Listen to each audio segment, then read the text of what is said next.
Bien, entonces, como les comentaba hace un momento, podemos ver aquí esta clasificación donde vemos el germen más común de acuerdo a la prótesis y al tiempo, desde luego, de implante de la prótesis. Vemos que el estafilococo epidermidis prácticamente domina dentro de lo que es las endocarditis en aquellos pacientes en los que se les colocó una válvula protésica. Anteriormente habíamos visto que el estafilococo, en general, o sea, todo aquel paciente que desencadenaba una endocarditis, sin importar la causa, era el estafilococo aureus. Pero en esta imagen estamos viendo en aquellos pacientes que son portadores de válvulas mecánicas y que desarrollaron una endocarditis. En este caso, el germen más común es el estafilococo epidermidis.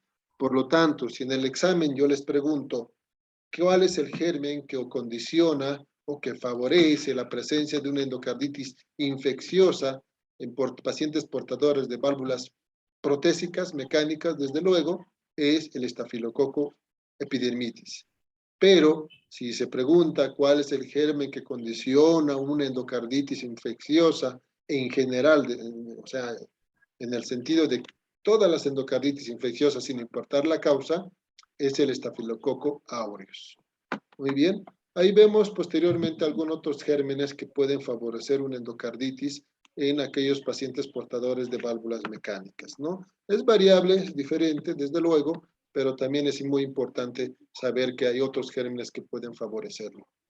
Acá tenemos una imagen donde nos está mostrando, por un lado, la endocarditis en el lado izquierdo del corazón, la endocarditis derecha y aquellos endocarditis que se pueden presentar tanto en el lado izquierdo como en el lado derecho. Si vemos en la imagen, la válvula más afectada en aquellos pacientes en endocarditis en el lado izquierdo es la válvula mitral, ¿no? Allá al inicio les comentaba que la válvula mitral, por ese trabajo arduo, por tener desde luego otras estructuras que favorecen su trabajo, como ser las cuerdas tendinosas, los músculos papilares, era una de las válvulas más afectadas, no solamente al hablar de la fiebre reumática, y estamos viendo que en la endocarditis también la válvula mitral es la más afectada. En el lado derecho, la válvula tricúspide es la más afectada, como vemos en la imagen, donde estamos viendo que el porcentaje es mayor en cuanto a lo que es la incidencia de esta enfermedad en estas válvulas. Acá podemos ver una pequeña columna donde nos está mostrando la presencia de la endocarditis, pero en aquellos pacientes que utilizan drogas parenterales, drogas por vía parenteral. Y vemos que en aquellos pacientes que utilizan drogas por vía parenteral, la causa o la válvula más afectada es la tricúspide, ¿no? Con un 45 a 65 presentación de casos en estos pacientes. Por eso les decía hace un momento, no siempre piensen y no podemos generalizar. En medicina nunca generalizamos, nunca podemos decir nunca, nunca digamos siempre, nunca digamos todos, porque la medicina es muy variada en cada uno de ustedes y un organismo es muy diferente a otro y la reacción a un germen puede ser muy diferente, desde luego, dependiendo de los factores que puedan condicionarlo, ¿no? En aquellos pacientes que utilizan drogas, no se olviden, la cavidad más afectada es el lado derecho. Siempre van a tener una endocarditis del lado derecho, pero la válvula más afectada va a ser la tricúspide, como vemos en la imagen. Por otro lado, tenemos las endocarditis en el lado izquierdo y en el lado derecho, perdón. Aquellas endocarditis que van a afectar a ambas cámaras, pero vemos que es muy raro, ¿no? Muy poco el porcentaje que se pueda presentar. ¿A qué me refiero? Que aquellos que desarrollan endocarditis infecciosa prácticamente en ambas cavidades son muy raros. También vamos a encontrar endocarditis en aquellos que tienen defectos congénitos, una CIA, un ductus, que también la proporción es en menor cantidad. Ya recordábamos y se les decía en una clase, o bueno, pues a inicio de clases, que la endocarditis puede desarrollarse por diferentes índoles, ¿no? No solamente el tener un cuerpo extraño a nivel cardíaco, sino también por tener algún defecto congénito o en todo caso el prolapso de una válvula como ser la válvula mitral. Por lo tanto, siempre tenemos que tener en cuenta este punto. Acá vemos una imagen muy interesante, es lo que quiero explicar para que todos ustedes puedan orientarse. Acá vamos a ir paso por paso para que no se pierdan. Tengo acá un ejemplo, un velo de la valvular, o una valva para que me entiendan. Esto es una valva íntegra, no tiene ninguna alteración. Pero por X, Z motivos hay pequeñas microlesiones, una turbulencia que entra por la sangre y que lesiona la parte interna o la recubierta de esta valva.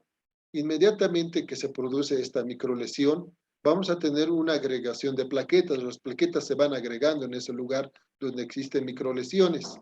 Pero no solamente se agregan plaquetas, sino también se va a agregar fibrina, que es un componente que va a ayudar, desde luego, a ir formando una placa que permite, desde luego, el que pueda restaurarse esta superficie. Pero por azares de la vida, entra una bacteria en su organismo e inmediatamente llega a esta placa, donde tenemos, desde luego, fibrina y también plaquetas, y se adhiere acá. Y la bacteria, al tener un lugar, desde luego, donde puede colonizar, inmediatamente va reproduciéndose. Como vemos acá, estas imágenes circulares de color mostaza son las bacterias que se están reproduciendo. E inmediatamente vamos a tener, por fin, la presencia de esta vegetación. Recibe el nombre de vegetación aquella estructura que desde luego está conformada por bacterias y por componentes como ser fibrina y bacteria. Y acá es donde desde luego se va a empezar a reproducir las bacterias y van a llevar a cabo el proceso infeccioso que puede desde luego diseminarse a otros órganos. Una vez que se hace el tratamiento, inmediatamente esta vegetación suele desaparecer y quedar una valva prácticamente con un pequeño lugar de cicatrización, pero donde ya no encontramos bacterias. Ese es el ciclo prácticamente de formación de la vegetación y para todos ustedes es un ejemplo. Podemos tener una válvula mecánica, lo mismo. Se van a adherir las plaquetas, la fibrina, y en algún momento llegará la bacteria y se va a empezar a reproducir.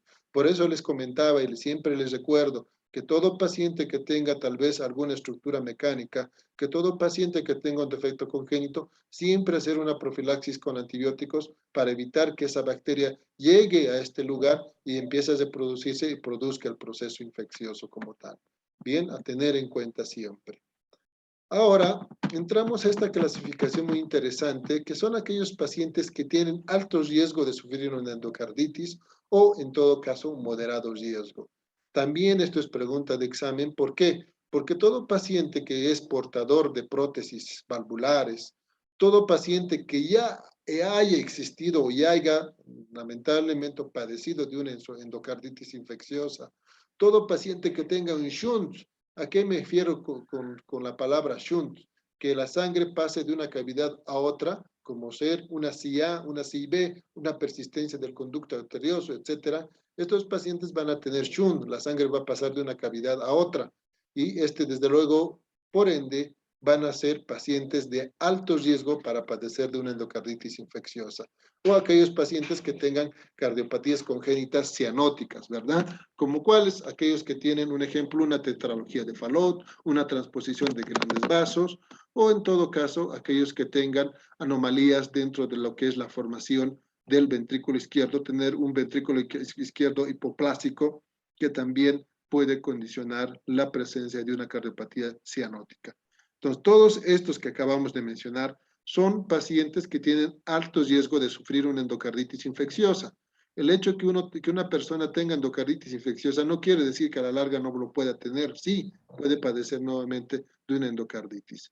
Aquella población que tiene un moderado riesgo, un ejemplo, aquellos que tengan restos de una cardiopatía congénita, aquellos que tengan una enfermedad valvular adquirida, ¿a qué me refiero? Un ejemplo, ya habíamos comentado de esto, aquellos que sufren de fiebre reumática o en todo caso nuestras personas de la tercera edad, ¿no? Que van a adquirir a la larga una valvulopatía degenerativa por los años, que esa válvula va a empezar a disfuncionar, también tiene un riesgo moderado. Las miocardiopatías hipertróficas, aquellos que tengan prolapsos de la válvula mitral y desde luego aquellos también que tengan algún deterioro o engrosamiento de las válvulas o de las valvas de la válvula mitral como tal. Entonces, todos estos tienen un riesgo moderado, no se consideran como riesgo alto, puesto que son situaciones que no son comúnmente encontrados que desarrollen una endocarditis como tal.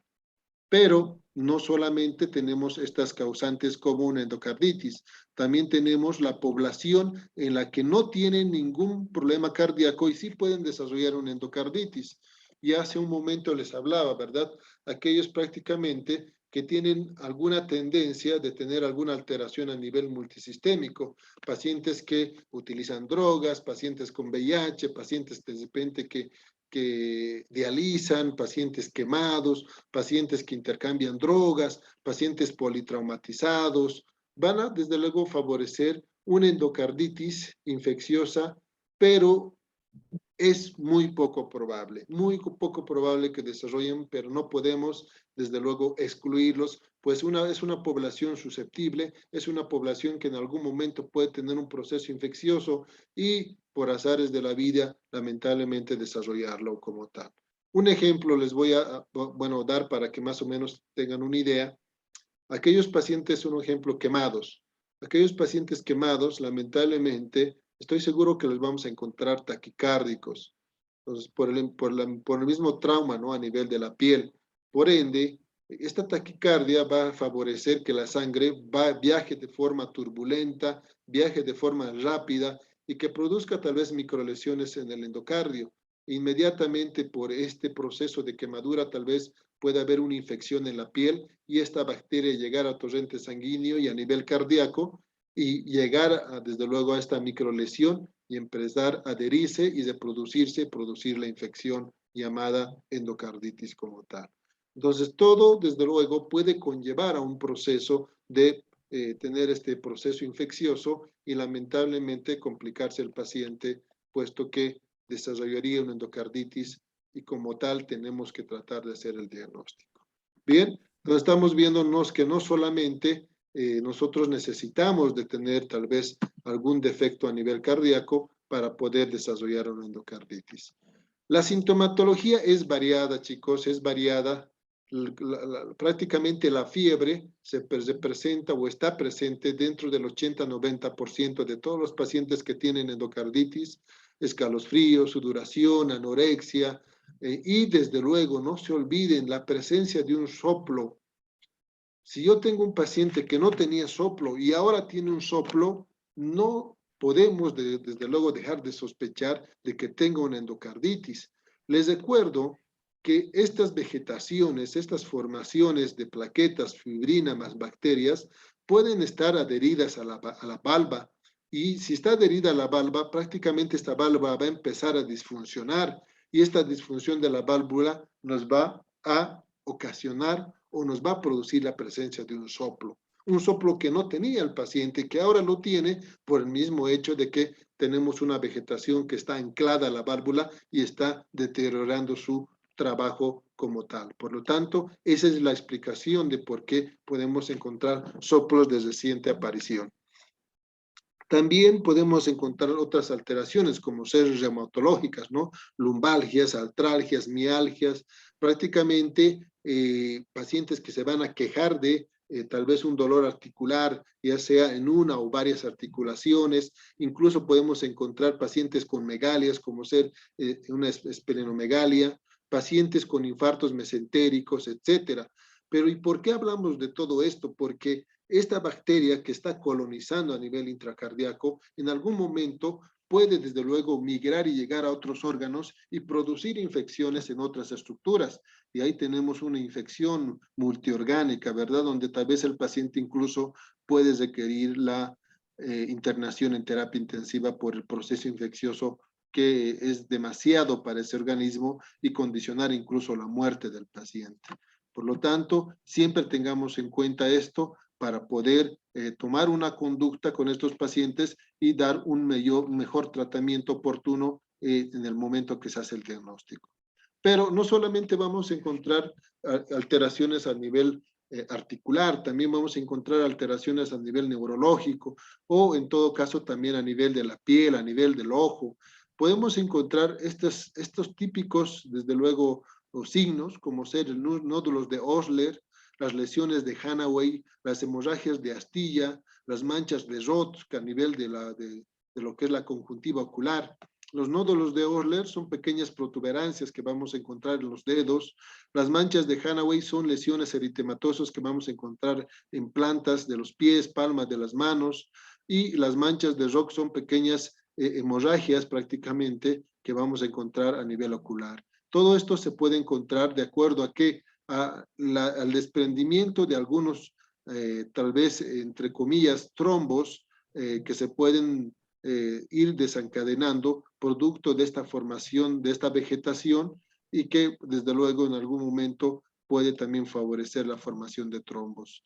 La infección puede llegar también a nivel neurológico, produciendo una meningitis o desprenderse alguna parte de esta vegetación y viajar al cerebro y producir prácticamente ACVs, ¿no? Y en algún momento, dependiendo si el agente es micótico, incluso también aneurismas micóticos. Prácticamente la endocarditis infecciosa, si no se controla en su momento, puede conllevar a una descompensación de parte del paciente porque se afectan muchos órganos por el proceso infeccioso y estamos viendo que por el desprendimiento de algunos émbolos por parte de la vegetación, producir algún infarto también a nivel cerebral o también producir alguna alteración en cuanto a lo que respecta a otras estructuras como ser los ojos o la piel. En un momento vamos a ver algunas imágenes muy bonitas referente a las lesiones de Hanaway y también los nódulos de Osler. Acá podemos ver entonces, estos son los criterios mayores, no se olviden, tenemos criterios mayores para diagnosticar la endocarditis y tenemos criterios menores. Un criterio mayor no es tener 2 hemocultivos positivos, no se olviden, un criterio mayor. ¿Qué nos dice Duke? Duke nos dice, encuentra 2 criterios mayores y ya tienes el diagnóstico. Encuentra 2 menores y un mayor y ya tienes el diagnóstico. Encuentra 5 menores y ya tienes el diagnóstico. Entonces, por lo tanto, el tener 2 hemocultivos positivos para el mismo germen, ¿no? Tengo un cultivo estafilococo, tengo el segundo cultivo estafilococo. Entonces, 2 hemocultivos positivos para el mismo germen, un criterio mayor. Segundo, siempre solicitar un ecocardiograma. El ecocardiograma es fundamental en el diagnóstico de la endocarditis. ¿Por qué? Porque gracias al ecocardiograma vamos a poder visualizar las vegetaciones. Por lo tanto, si yo hago un ecocardiograma y el ecocardiograma me dice hay una vegetación, criterio mayor. Hay un absceso, porque también puede haber abscesos a nivel de la pared del corazón, un criterio mayor. Hay disencia de sutura, un criterio mayor. O en todo caso, la presencia de una regurgitación de la válvula. ¿A qué me refiero con la regurgitación? A la aparición de un nuevo soplo. Si tenemos un nuevo soplo que no tenía el paciente, es otro criterio mayor. Entonces vemos que son varios los criterios mayores que ustedes pueden tener, ¿no? Desde el mismo hecho de realizar un ecocardiograma y que te muestre una vegetación, que te muestre un absceso o que te muestre la disencia de sutura de una válvula que se implantó anteriormente. Entonces, todo esto nos muestra los criterios mayores de Duke dentro del diagnóstico de la endocarditis infecciosa. Y tenemos criterios menores. Un ejemplo, la fiebre. La fiebre es un criterio menor. Tenemos también el mismo hecho de que el paciente tenga una cardiopatía que predisponga a la endocarditis o aquellos pacientes que utilizan drogas por vía parenteral. También es un criterio menor. Aquellos pacientes que tengan algunos infartos producto del desprendimiento de émbolos de la vegetación, como ser una hemorragia intracraneal, un infarto pulmonar, una hemorragia conjuntival, la presencia de alteraciones a nivel de la piel, lo que les decía, las manchas de Hanaway, las manchas o la presencia de los nódulos de Osler, o a nivel ocular, las manchas de Roth. Entonces yo tengo que ir revisando a mi paciente, haciendo un fondo de ojo, buscando en la piel estas lesiones, o en todo caso viendo si existe algún compromiso a nivel neurológico producto del desprendimiento de émbolos por la vegetación como tal, ¿no? Entonces, todo esto nos va a ayudar a tener criterios menores, ¿no? Criterios menores que vemos que son bastantes y que en su momento, sumados o en todo caso encontrados como tal, nos van a ayudar al diagnóstico de endocarditis. Por lo tanto, no se olviden, ¿qué nos dice Duke? Acá tengo la parte inferior de la diapositiva. Si tengo 2 criterios mayores, diagnóstico de endocarditis. Si tengo un criterio mayor más 2 a 3 menores, prácticamente diagnóstico de endocarditis. Y si tengo 5 criterios menores, diagnóstico de endocarditis. Ustedes tienen que basarse en estos criterios para poder hacer el diagnóstico. Por lo tanto, van a ir buscando, van buscando en el paciente, van solicitando los hemocultivos, van pidiendo el ecocardiograma, van viendo otros criterios que les pueda servir dentro del diagnóstico. Estos 3 puntos que estamos mencionando les da el diagnóstico de endocarditis. Ahora, si encuentran un criterio más un criterio menor nada más, podemos decir que es una posible, hay una probabilidad de que sea una endocarditis. O encontrar 3 criterios menores nada más, hay una probabilidad, pero no se confirma. La única forma de confirmar con los criterios de Duke de una endocarditis, no se olvide, 5 criterios menores, 2 criterios mayores y un mayor, más 3 menores. ¿En qué situaciones se rechaza el diagnóstico de endocarditis? Si tengo otro diagnóstico de repente alterno, ¿no? O sea, tal vez va para otro diagnóstico más que lo que una endocarditis como tal. Cuando prácticamente el cuadro se resuelve una vez iniciado el tratamiento.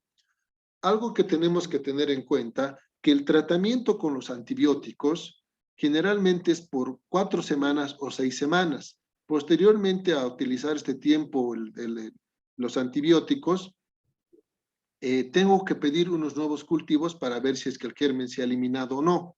Pero si a los 4 días ya se resuelve el caso, es imposible que sea una endocarditis. ¿Por qué? Porque la bacteria, como está a nivel intracardíaco, el antibiótico tarda de llegar a tal situación. Por lo tanto, se sugiere siempre utilizar un antibiótico en un lapso de 4 a 6 semanas. ¿En qué otras circunstancias rechazamos el diagnóstico de endocarditis? Ausencia de evidencia patológica de endocarditis. ¿A qué me refiero? Pacientes que nunca tuvieron de repente una cirugía cardíaca, aquellos que no tienen ninguna otra alteración a nivel cardíaco y que prácticamente también se resolvió el problema una vez iniciado el tratamiento con antibióticos. Y si prácticamente no se reúnen los criterios de Duke, tal vez en sospecha de una endocarditis o una posible endocarditis como tal. Por lo tanto, estos 4 puntos son importantes para que ustedes rechacen el diagnóstico de endocarditis y puedan pensar en otro probable diagnóstico por parte del paciente. Bien, entonces, son puntos fundamentales, importantes que tenemos en cuenta para poder tener una idea clara referente a el diagnóstico de la endocarditis. El diagnóstico prácticamente dependerá si encontramos un nuevo soplo, si encontramos émbolos, lo que les decía anteriormente, ¿no? Infartos, productos de émbolos que se desprenden, una infección sin saber de dónde es la causa. Hay muchos pacientes que están con fiebre, le hacemos el hemograma, leucocitosis, y todos se preguntan, ¿y ahora qué está pasando? ¿De dónde viene el proceso infeccioso? Entonces, no descartemos una endocarditis como la causante. Fiebre asociada a presencia de material protésico, lo que hemos estado ya repitiendo en todo momento, ¿no? Paciente que tiene válvula mecánica, paciente que tiene electrodos, paciente que tiene catéteres, etcétera, y tiene fiebre, sospechar de una endocarditis como tal. Fiebre asociada a insuficiencia cardíaca. Algunos pacientes que van a tener tal vez datos de insuficiencia cardíaca y van a estar con fiebre, también sospechar de endocarditis. Aquellos pacientes que tengan fiebre y que tengan trastornos en la conducción, alguna anomalía dentro de lo que es la conducción cardíaca, de repente un bloqueo AB, de repente tal vez una enfermedad del nodo, etcétera. Entonces, todo que se relaciona con el sistema de conducción y que tenga fiebre, tal vez sospechar de endocarditis. Fiebre asociada a defectos congénitos, no nos olvidemos. Les recalco nuevamente, algunos pacientes que tienen defectos congénitos, CIA, CIB, u otro defecto tal vez, prácticamente que tenga fiebre, no descartar que sea la probabilidad una endocarditis. Y por último, la fiebre asociada a antecedentes con endocarditis infecciosas. ¿A qué me refiero? Si un paciente tuvo endocarditis infecciosa, puede nuevamente tenerlo, no es que no lo va a tener. Entonces, si tengo un paciente con fiebre y que ya tuvo endocarditis, sospechar también de lo mismo, ¿no? Y también hay otros datos que nos pueden ayudar, no solamente el pensar en fiebre y fiebre. Ya les comenté hace un momento, puede haber alteraciones a nivel multiorgánico, artralgias, mialgias, prácticamente puede haber una inapetencia por parte del paciente, tener hiporexia, tener adinamia, tener malestar general o en todo caso algún compromiso a nivel pulmonar por infartos pulmonares que se pueden producir producto de los émbolos que se pueden desprender a nivel de cavidades, ¿verdad?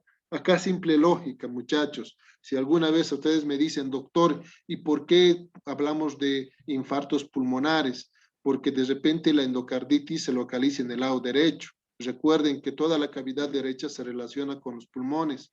Por lo tanto, si en algún momento se desprende un émbolo de la cavidad derecha, va a viajar a pulmones y puede producirte, desde luego, un infarto pulmonar o prácticamente un TEP, ¿no? Un tromboembolismo pulmonar que puede condicionar una insuficiencia y muerte del paciente. A manera tal vez un poquito también de hablar, ¿no? Un ejemplo, hoy estoy con un paciente también que ha desarrollado un TEP posterior a una cirugía plástica. Entonces, no, para que se den cuenta que el TEP no está, desde luego, lejano de tal vez padecer un paciente.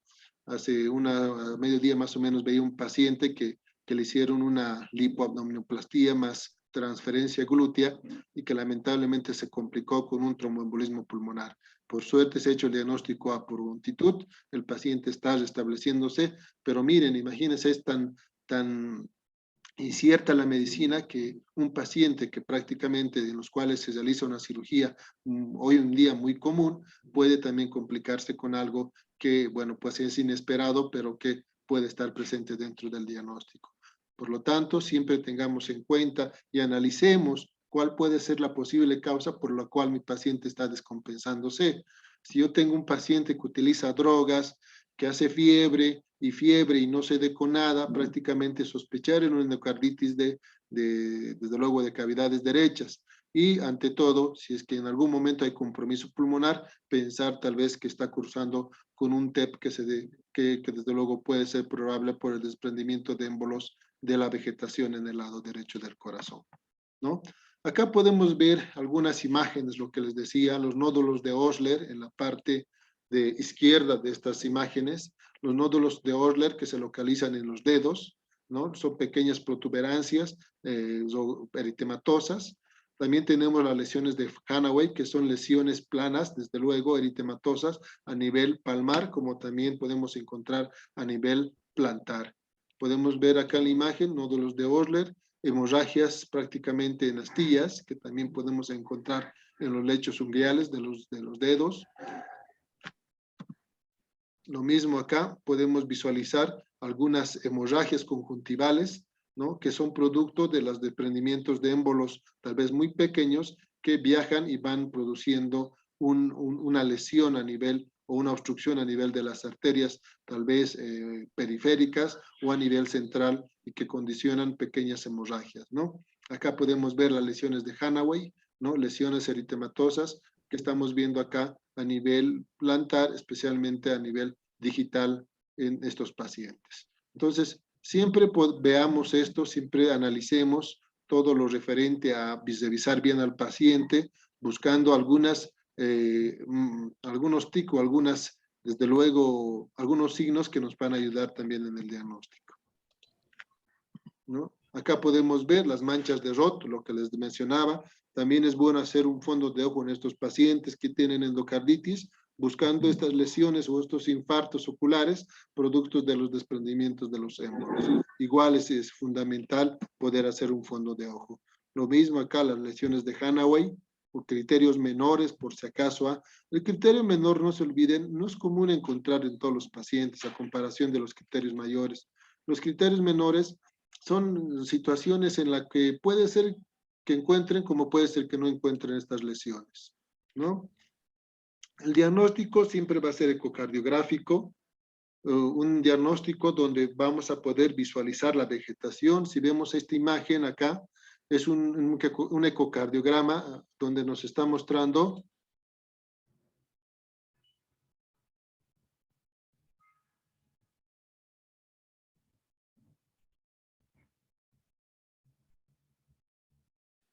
un minuto, chicos.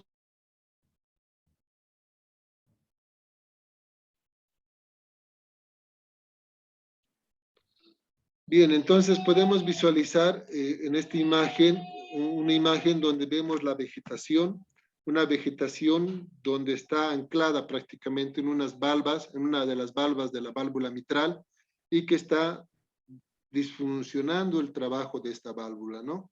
Esa es la explicación, tal vez con esta imagen podemos entender mejor que la presencia de esta vegetación va a interrumpir el trabajo de esta valva y por ende esta valva va a empezar a disfuncionar, inmediatamente vamos a tener la presencia de un soplo en aquel paciente que no lo tenía. El ecocardiograma nos muestra muy bien las imágenes. Acá en la parte superior tenemos la aurícula izquierda, tenemos acá la válvula mitral con las dos valvas, desde luego. Esta es el ventrículo izquierdo y acá tenemos la aorta y acá tenemos la válvula aórtica como tal. Entonces es una imagen, prácticamente tres cámaras que nos está mostrando tanto aurícula, ventrículo y aorta del corazón y la visualización de la vegetación. Entonces, no se olviden, muy importante el estudio ecocardiográfico ante pacientes que hay sospecha de una endocarditis. ¿Cuál es la conducta que deben de tomar? Este esquema es muy bonito, muy interesante, referente a cómo deben solicitar el estudio ecocardiográfico y qué conducta tomar ante tal vez la negativización de este estudio. Por un lado, tenemos que solicitar siempre un ecocardiograma transtorácico. Por eso acá tenemos la inicial ETT, que quiere decir ecocardiograma transtorácico.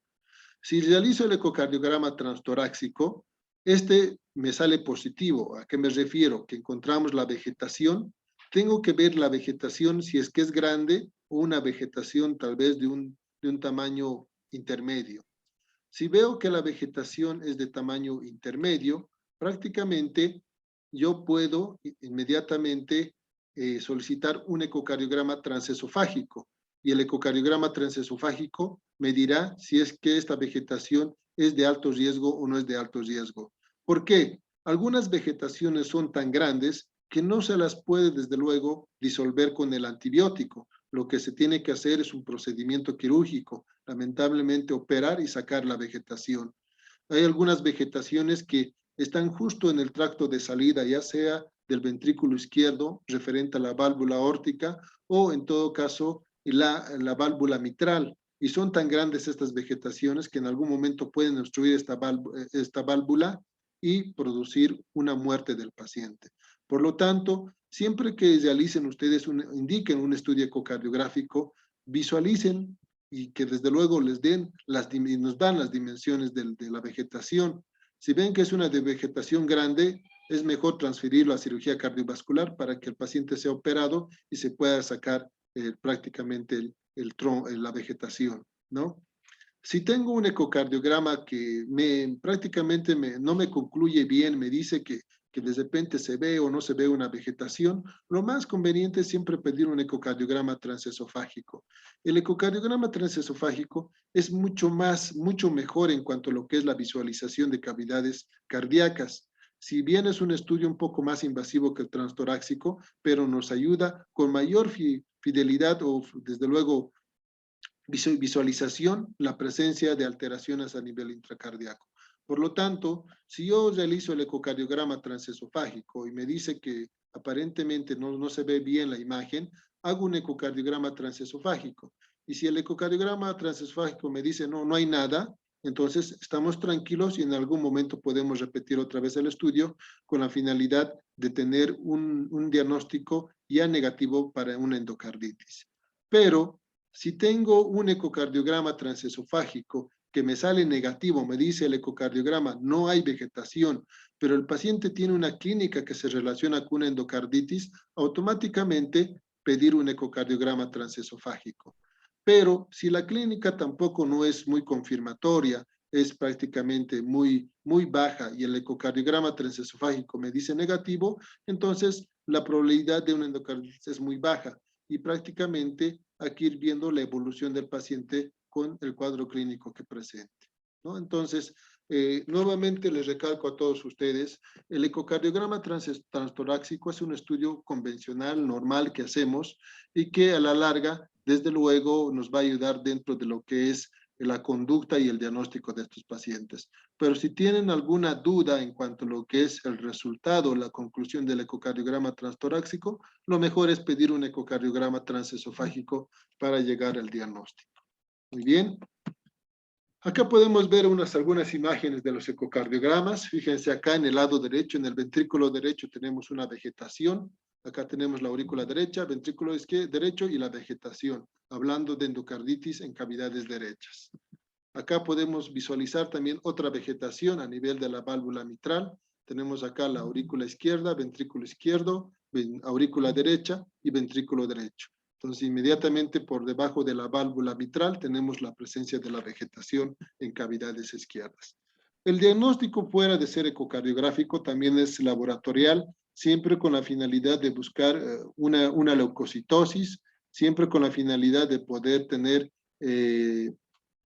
resultados de infecciones agudas positivas, como ser el PCR, el BES, ¿no? Son resultados que nos están indicando que el paciente está con un proceso infeccioso agudo, una leucocitosis. De repente algunos pacientes van a cursar también con anemia por el mismo hecho de tener algunas hemorragias, productos de los émbolos que se desprenden. Entonces, todo lo que nosotros solicitemos va a tener una finalidad. ¿Cómo hacemos la profilaxis con antibióticos? Ya para ir terminando, podemos utilizar la amoxicilina, podemos utilizar la penicilina y en aquellos que tienen alergias podemos usar la clindamicina. Cualquiera de estos antibióticos nos sirve para hacer la profilaxis con antibióticos. Entonces, al paciente que vaya de repente al odontólogo, siempre decirle al odontólogo que haga una profilaxis con antibióticos, que puede utilizar amoxicilina o ampicilina. Sabemos muy bien que la amoxicilina es de uso muy común, por lo tanto podemos indicarle que utilice la amoxicilina, 2 gramos oral, si tenemos endovenoso, endovenoso, si no, oral. En Bolivia solo tenemos oral, no tenemos endovenoso la amoxicilina, pero sí podemos utilizarlo, ¿no? Y en niños, desde luego, según kilopeso, 50 miligramos kilopeso, podemos iniciar el tratamiento de profilaxis. No se olviden de 5 a 10 días siempre los antibióticos. Y en caso de tener alergia a la amoxicilina, utilizar la clindamicina, 600 miligramos prácticamente oral cada 6 horas, o en todo caso, en niños, 20 miligramos kilogramos, ¿no? Es muy importante saber la dosis que se debe usar. Entonces, no se olviden que la amoxicilina utilizamos cada 8 horas y la clindamicina lo utilizamos cada 6 horas. Dependiendo, desde luego, el procedimiento, ustedes pueden indicar que se haga la profilaxis con el médico al cual asistan, ¿no? El odontólogo, en todo caso, si se va a hacer una endoscopía, el gastroenterólogo, o una broncoscopía por parte del neumólogo. Siempre hacer la profilaxis con antibióticos para evitar una endocarditis a la larga. El tratamiento se basa siempre en utilizar el antibiótico correcto. No nos olvidemos que una vez que nosotros tenemos los hemocultivos, inmediatamente tenemos que ir viendo qué antibiótico vamos a rotar si es que ya hemos iniciado un tratamiento empírico. Y eso va para todos, ¿no? Alguna vez tenemos una infección urinaria, un ejemplo, e inmediatamente iniciamos un tratamiento empírico. De repente usamos una quinolona, cipro, levo, o podemos usar algún otro antibiótico como ser la nitrofurantoína o la amoxicilina más ácido clavulánico. Entonces, utilizamos un tratamiento empírico, pero también podemos cultivar la orina. Entonces, antes de cultivar la orina, no inicio el tratamiento, desde luego. Una vez que tengo la muestra, puedo iniciar el tratamiento empírico y el paciente estar con el antibiótico, y una vez que se haga el cultivo, ver si es que el antibiótico es el correcto o rotarlo por otro. Es lo mismo en